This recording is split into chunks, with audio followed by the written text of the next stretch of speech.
Good morning from a very cold Vancouver this morning. It's -7. We had quite a bit of snow over the last 2 days. Well, not a lot of snow in Canada terms and a lot of other places terms, but in Vancouver terms, apparently not too little. It's about 3 inches of snow, 75 centimeters of snow, as you can see here. Yes, it's nice and cold. It was our first white Christmas, and I just wanted to kind of look back over the year and our first year in Canada, our first year in Vancouver, and I thought what I'll do is I'll do a whole series of little videos where I touch on a variety of things. My thoughts about the schools, my thoughts about the cost of living, my thoughts about the people, politics, a whole bunch of those. So this is the first one, which is just an overall overview. I'll go into each of those other things individually in the upcoming videos.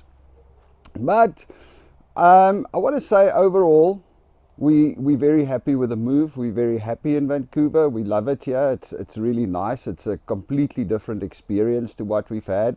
Yes, there are things that are not that great. I mean, especially over Christmas, trying to connect with friends and family. We couldn't even get to everybody because we kind of ran out of time. It was too late back in South Africa after making a few calls on Christmas morning. So, that's the hard part. The good part is, I mean, look at this. A beautiful white Christmas. It's our first, well, no, I lie. We did have a white Christmas in 2019 when we visited friends. But this is our first white Christmas in our house where we are living at the moment. So it's absolutely amazing. We did the Christmas tree thing, and we did the, it was just magical waking up on Christmas morning and looking outside, and you've got snow everywhere, and the trees are white, and it's amazing. There's even some light snow still coming down. I don't know if you can see it. We're going to have light snow for the next few days. They reckon that our temperature is going to drop to about -20 by Wednesday, or until Wednesday, and then it's going to come back up again, which is I believe uncharacteristically cold for Canada. But hey, we'll just blame global warming, won't we? Any which way. So yeah, overall we absolutely love it here. Lots of things have happened in the year. Our family has changed. I think a lot of it doesn't just have to do with Canada. Obviously kids are growing up and they're starting to be their own people now, which is sad. I miss those cute little ones, even though they argued a lot. Nowadays they've got all kinds of opinions and things. The Canadian school system, I guess, is also a lot more open and a lot more, well, I wouldn't know because my kids were never in high school anywhere else except at this age anywhere else except in the US, in Tampa. But I mean, that was mostly 2020 where everything was upside down. Yeah, even this, I guess you can't really judge the Canadian school system for what it's done so far this year because everything is still in full on COVID mode, not the normal classes and masks and everything. But yeah, one thing is the Canadian schools are a lot more, I guess, open, socialistic. Kids have a lot more freedom.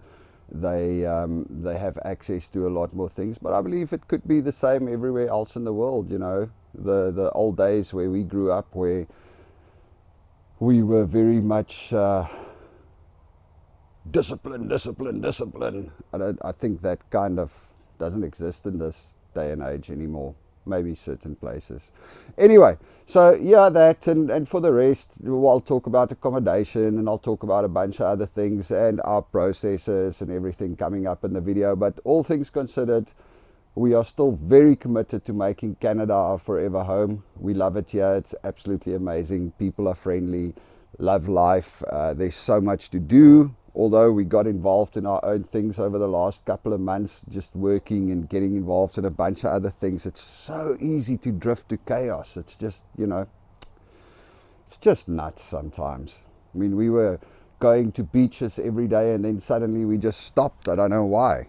It's like, oh, we're busy, so we won't go today. And then the next day, oh, we need to quickly do that and we won't do that today. So we used to do yoga every day, and then suddenly we were also like, oh shit, man, I need to quickly finish this for work, and here we are, haven't done yoga in months.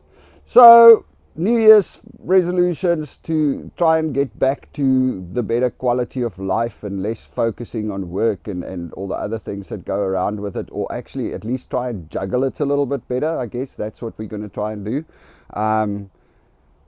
We were chatting the other day about where we've ever been the happiest in our lives, and you know, well, I guess it's not a great it doesn't mean that much, because I'm always happiest where I am at that point. I kind of grew up from a young age with that belief. It's like, hey, if you're here, you might as well make it the best here and enjoy it here. But for me, honestly, this house, this space, this house, this West Vancouver has been one of the happiest times of my life. Purely because it's beautiful here. We I don't know, I've connected with my wife a lot more over the last few months, and yeah, it's amazing. We love it. I love it here. Belinda wasn't so sure because, obviously we had all the pressures on her head of helping to get us PR and finding a job and everything. Me, I'm just one of those happy-go-lucky guys. I believe everything will always work out. She takes things a lot more seriously, and I think the main thing for her was the pressure of trying to go through the motions and doing the paperwork and finding the job and everything after not really working, or shall I put it this way, working a lot more independently over all the last 17 years, and now suddenly she has to go back into a boss position where you have got managers telling you what to do and things like that. But she seems to be adapting, and the system is starting to work, and our application progress is in, so everybody seems a little bit happier. Now we just need to take this next year and move it forward and build on that and build on our future here. For the rest, the kids, Connor seems very happy. He's actually gone from sitting in his room the whole day watching anime and playing games to lately, this last couple of weeks, he actually started going out with his friends after school, which on the one hand is a good thing. It's like, hey, he gets out a little bit and they go do things, even if they just go eat at different restaurants. And he's got a friends group now, an in real life IRL friends group, which is great.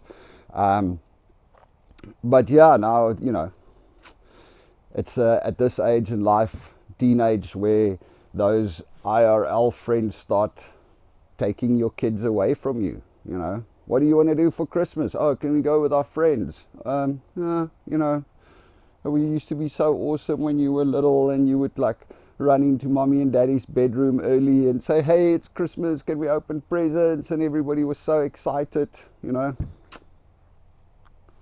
For those that have young kids, enjoy it. It changes. They suddenly, oh no, I'd rather go out with my friends. Oh, can my friends come over? Oh, can we go do this? New Year's, we used to always go and watch fireworks and do stuff, and now it's more like, I'm going with my friends on New Year. So I guess it's just back to me and mommy. Any which way, that's how life works. So we just go with it. They're becoming great kids, great people on their own. They're not kids anymore. 14 and 15. Back in the day, I guess we were kids. But then again, I start thinking about everything that I did at that age. And I'm like, okay, my kids are actually not that bad. And to a certain extent, sometimes I'm like, oh man, I wish I could go back in time and just actually be a little bit more accommodating to my parents, because I did exactly the same thing. Used to sneak out at night, which my kids hopefully don't do yet. Well, I haven't caught them yet, so I guess they don't. I used to sneak out at night to go and party with my friends and do stuff when I was in high school. So yeah, it is what it is. All things considered though, we absolutely love it here. I mean, how can you not love it here? Look at this. Let me just actually use this and show you what it looks like. Look at the view. I mean, it's like a white winter wonderland. Absolutely amazing, eh? Any which way, So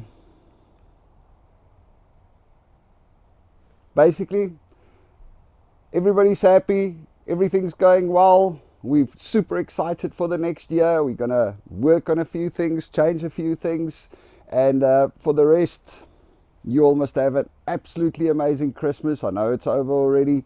Belated happy Merry Christmas and an absolutely brilliant new year. Let's all root that 2022 is going to be one of our best years ever. Well, no, the best year so far. Whoop, whoop. All right, folks, you all must have a good one. Cheers.